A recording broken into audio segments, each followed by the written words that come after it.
Hello students, welcome to the session 1. In this session we will be talking about hydrodynamics, but before that let me show you what is the syllabus that you have to follow in this semester. Your title of your matter and error analysis, and you can see that it's a paper with 2 credits. The number of lecture hours will be 36 per 36, so which means per week you will be having 2 theory hours and there will be 2 separate practical hours. But now since we are not beginning practicals, the entire 4 hours per week will be devoted to theory, so you will be having 2 offline sessions and 2 online sessions per week. So let me just tell you quickly what all you will have to learn. There will be 3 modules. First module is about elasticity, and you will be learning once again. Actually, this is all. Most of these topics are familiar to you. You will learn stress, strain, Hooke's law, and all those things. And the textbooks that you have to use for this particular chapter is Mechanics, written by D.S. Mathur. Now moving on to module 2, you will learn, there will be 2 chapters, surface tension and hydrodynamics. For surface tension, you will have to use the textbook Properties of Matter by Brijlal and Subramanian.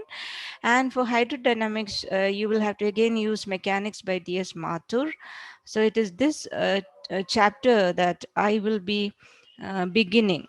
So I will take half of the second module and the third module, which is error analysis. For error analysis, you may use a new textbook, An Introduction to Error Analysis. Okay, so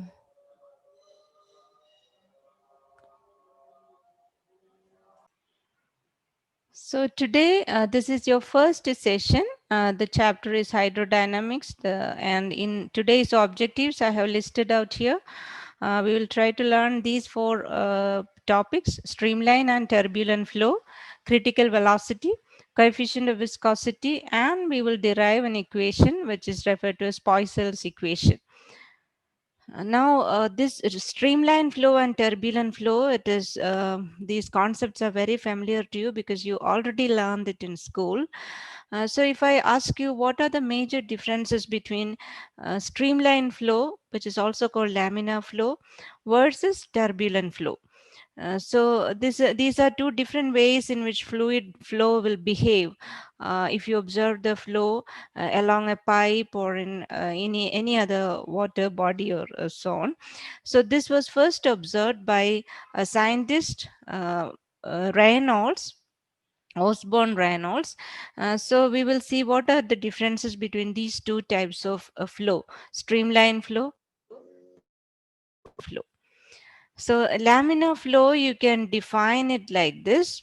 The flow of a liquid or fluid, when each particle of the fluid follows a smooth path which never interfere with one another. One result of laminar flow is that the velocity of the fluid is constant at any point in the fluid. From school you have learned many details about laminar flow.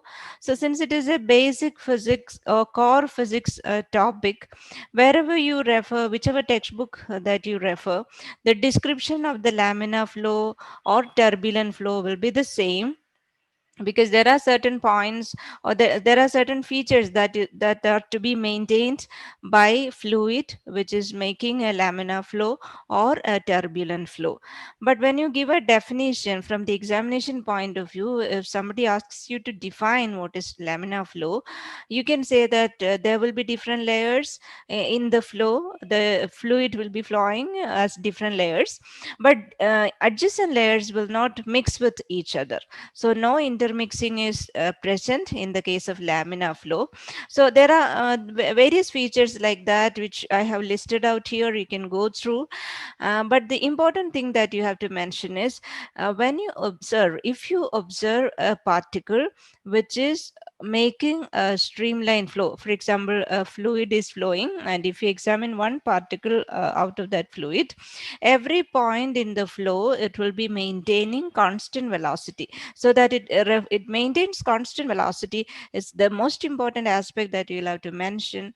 Whatever rest of the features that you mention, I'm saying this from the examination point of view, whatever features that you mention other than this constant velocity which is maintained by the particle at every point, all the rest of the points will not help you score maximum 100%, unless you write down the feature which is about the velocity, constant velocity maintained by individual particles. So I have listed out these 7 features. These are very easy, and it is very familiar to you. Different is flowing as different layers, and these different layers are referred to as lamina, and they don't mix with each other. Then in order to maintain laminar flow, what is required is that the velocity should be low. So if you keep on increasing the velocity, at some point the laminar flow will be disturbed and it will change to turbulent flow. So that velocity, we call it the critical velocity. So critical velocity is that velocity above which the flow becomes turbulent. Below the critical velocity, it will maintain laminar flow. Then in order to distinguish between laminar flow and turbulent flow, we use a number. I told you earlier, this is observed for the first time by Reynolds. So there is a number referred to as Reynolds number, which will distinguish the flow from streamlined or turbulent. So in general, you can say if the Reynolds number is less than 2000, then the flow is definitely laminar flow. Whereas if it is above 2000, you cannot be sure that it is turbulent. It depends on the system, the exact system, for example, and the environment in which that flow is taking place. You cannot say for sure that if the Reynolds number is above 2000, it will become turbulent. It's not so. But below 2000, you are sure that it is laminar. So I will tell you why it is so in the next slide. But before that, let me tell you these 2 points also. The intermixing I have already mentioned. Another thing is there is something called shear stress between the lamina, various laminae. So in the case of laminar flow, the shear stress in laminar flow depends only on the viscosity of the fluid, and it is independent of density. Okay, so whereas if you go to turbulent flow, it is not so. So before listening to what are the features of turbulent flow, let me show you these pictures. I just downloaded these pictures from internet just to give you an idea about how this streamline and turbulent flow will take place. So in the first diagram, you can see these arrows. They represent various layers, and you can see these arrows are not crossing each other. So which means the flow of each of these layers are not affecting the flow of the adjacent layers. So whereas in the case of turbulent flow, it is moving in crisscross or zigzag direction. So that means the layers are getting mixed up. And the third picture at the bottom, you can see this is another way in which we can represent laminar flow. Various lines represent different layers. And you can see why we draw it like this is because when you got, for example, a fixed surface, here it is written as wall. So at the wall, the layer which is in contact with the wall will be moving with the least velocity. Therefore, the distance covered by that layer will be the least. Whereas at the center, for example, if this is the flow through a pipe, then at the center or along the axis of the pipe, the speed will be maximum and it will cover the largest distance. So this curve or this arc indicates the distance covered by various layers in a given time. So examples for streamline flow or a laminar flow is the flow of thick liquids, like for example honey or thick syrup from a bottle. So regarding Reynolds number, I will give you one example. For a flow through pipes and ducts, the flow is generally considered to be laminar even if the Reynolds number reaches up to 2300. That's why I told you just because Reynolds number is above 2000 doesn't mean that the flow is turbulent. but only thing is that you can have a clear idea about turbulence or laminar nature of the flow only if you know the environment or the surroundings in which that flow is taking place. But for sure, if it is less than 2000, it will be laminar. Okay, then coming to the turbulent flow, it is all whatever points that we described in the case of laminar flow, the opposite of that will be valid for turbulent flow. It is an irregular flow which is characterized by tiny whirlpools in the region of flow, and the velocity of the fluid, each particle, individual particle, might be exhibiting different velocity at different point along the path of the flow. So it is characterized by turbulence. Okay, and adjacent layers will mix with each other, they will interact with each other, and different layers will be moving in a zigzag manner, and it will occur when the velocity is above the critical velocity. And in order to when how you connect turbulence with the Reynolds number, if the Reynolds number is more than 4000, the flow is definitely turbulent. Then there is no definite manner or order in which the flow different layers will move. Then the last one is about shear stress. In the case of turbulent flow, the shear stress depends upon density. Now I have used this picture also in this video. I have whatever pictures I have used, I downloaded all the pictures from various academic websites. So this picture I would like to show you, I have selected because in the single picture you can see example for laminar flow and turbulent flow. Here water is flowing through a pipe, glass pipe, and it is falling into a sink. And when the water is flowing through the pipe, that flow will be laminar, whereas when it falls into the sink, thereafter whatever flow it will make, it will be turbulent. So example for turbulent flow, blood flow through arteries is turbulent.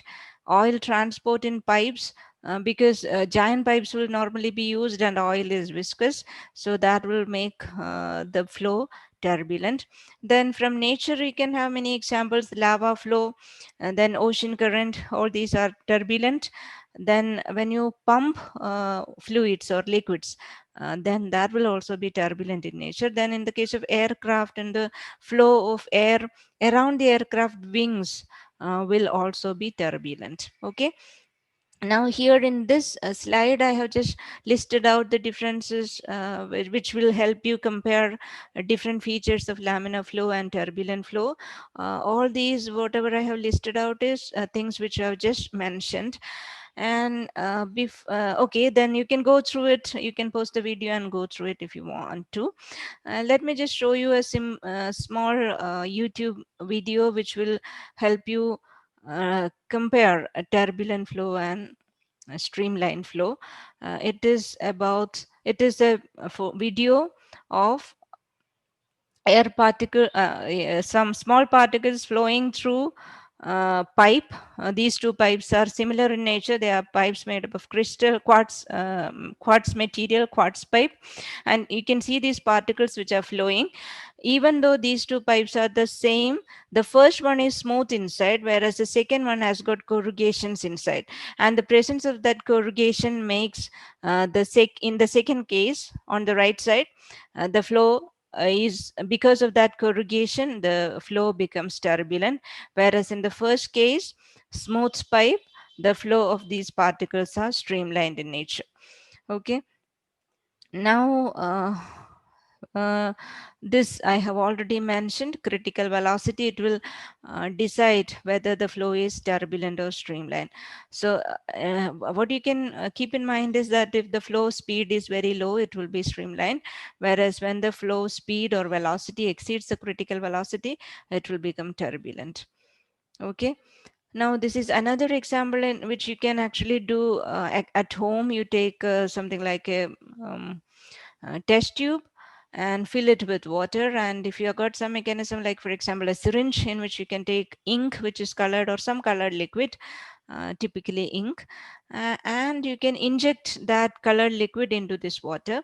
When it is present inside the test tube, okay, water is colorless, and into the colorless fluid you are injecting colored fluid, and you can press if you are using a syringe for injecting this into the ink into the water, you can, depending on the extent to which you press that syringe, you are applying force, and that will decide the speed or the velocity. So initially when you press it slowly, so that ink will just enter the water and it will be flowing without getting mixed in the water. Whereas if you increase the speed, you can see at the bottom, this what the layer of ink is getting mixed up with the adjacent layers of water, which means at that speed, which is actually above the critical velocity, the flow has become turbulent. Now, another parameter which comes along with this fluid flow is viscosity. This also is a familiar topic to you, and if you define viscosity, viscosity is something like a resistance which will prevent the flow.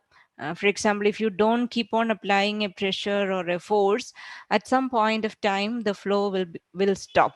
And why this flow stops is because there is an internal or inherent opposing or dragging force which will be experienced between adjacent layers, which is opposite in direction to the normal flow.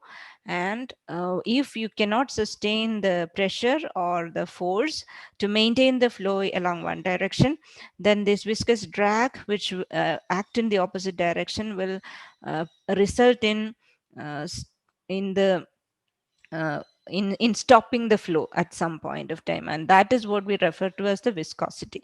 So if you can if you want to define well viscosity, this is how we can do it.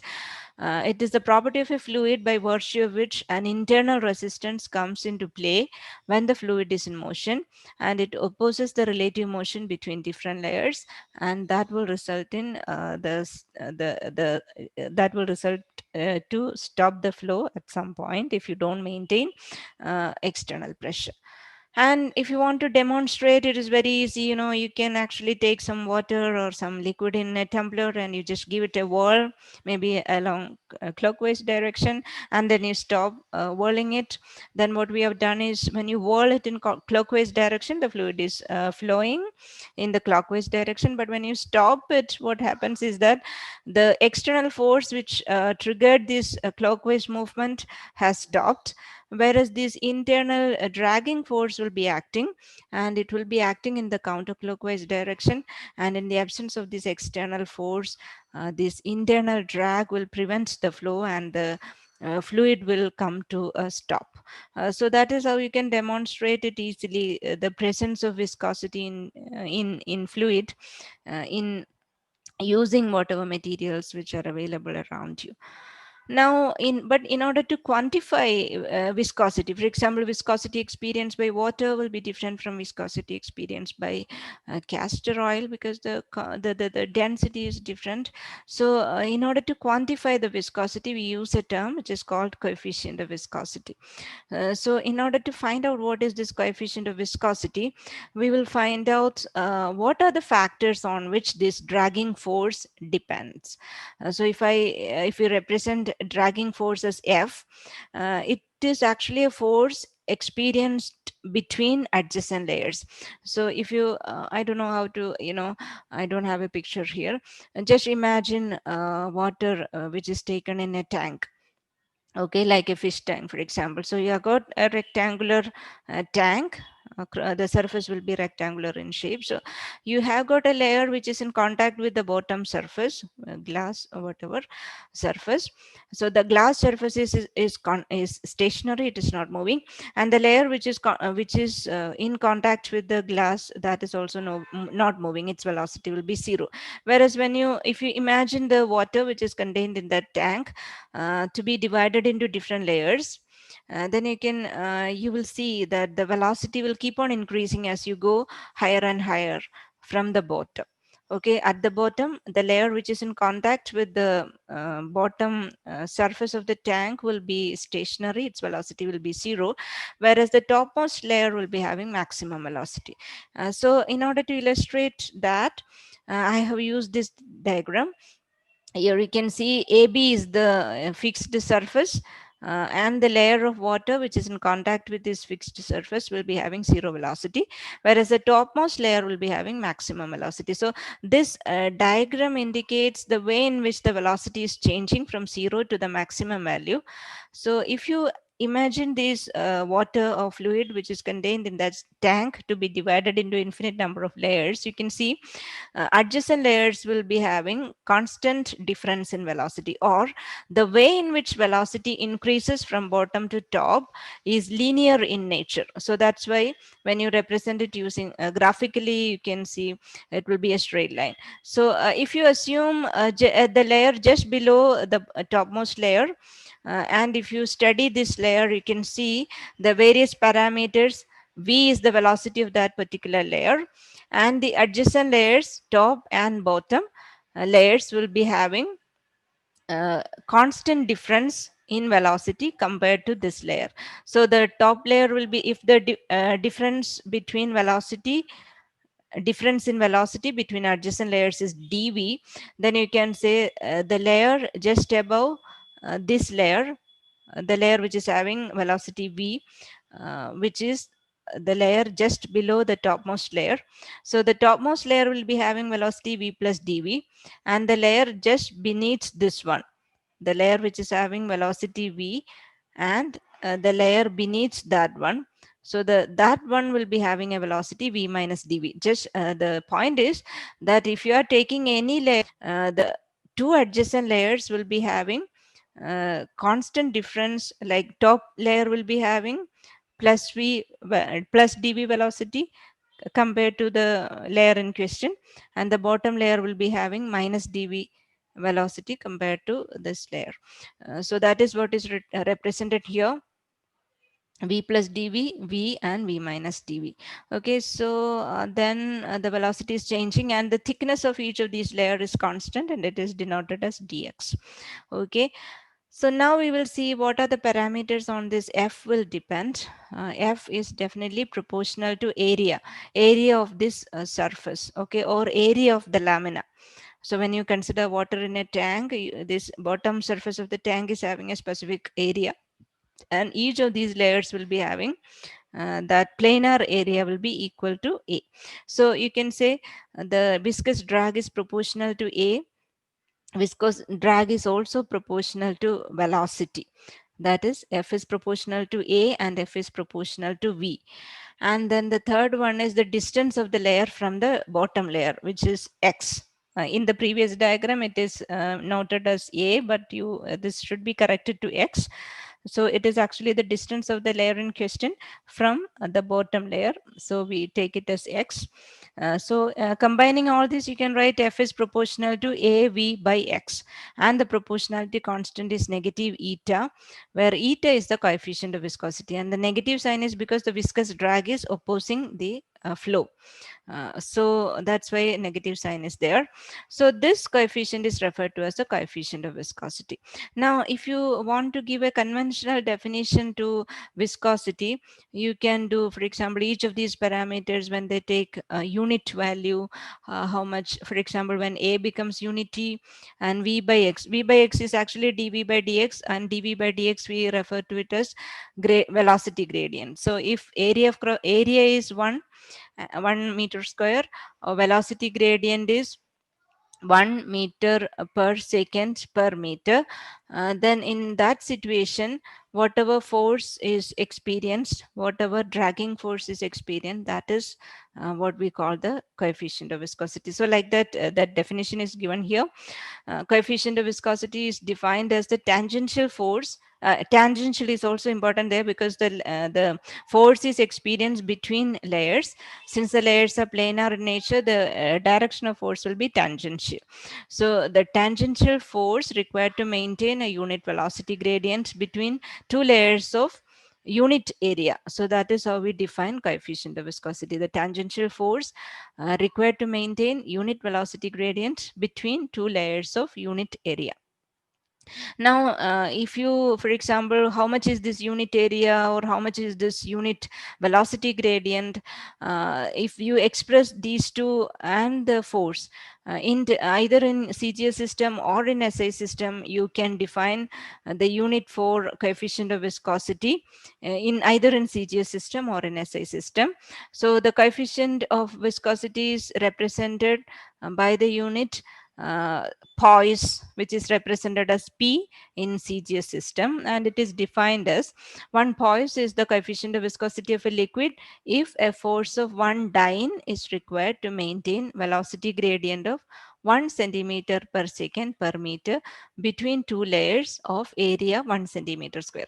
So if all those parameters are expressed in SI system, then that will give you the definition for unit for coefficient of viscosity in SI system, and it is referred to as Poiseuille, PI, or it is also called decapoise. Okay, the definition is given here. Only thing is that you change all these parameters into corresponding SI system. Now, the relation connecting Poiseuille and poise is 1 Poiseuille is 10 poise, or Poiseuille is also referred to as decapoise. Deca is 10. So that's why this is a relation. You will have to remember this relation. Now, we will just see how we can arrive at a dimensional formula for coefficient of viscosity. You just start with this equation without considering the sign, negative sign on the right side, because we just want to find out the dimensions. So from this equation, if you write the equation for eta, you can write f dx by a dv. And in order to find out the dimension for eta, you just put all the dimensions for in the numerator and denominator. Force is mass into acceleration, so m l t raised to minus 2. Dx is distance, dimension is l. And in the denominator, you got the area, which is l square dimension, and dv, velocity, change in velocity, small change in velocity, which is given in the unit of velocity itself, which is lt raised to minus 1. So if you cancel common terms in the numerator and denominator, you will arrive at this dimension eta equal to dimension is m l raised to minus 1 t raised to minus 1. Okay, so with that we will wind up this session. Whatever questions you have, you can ask me.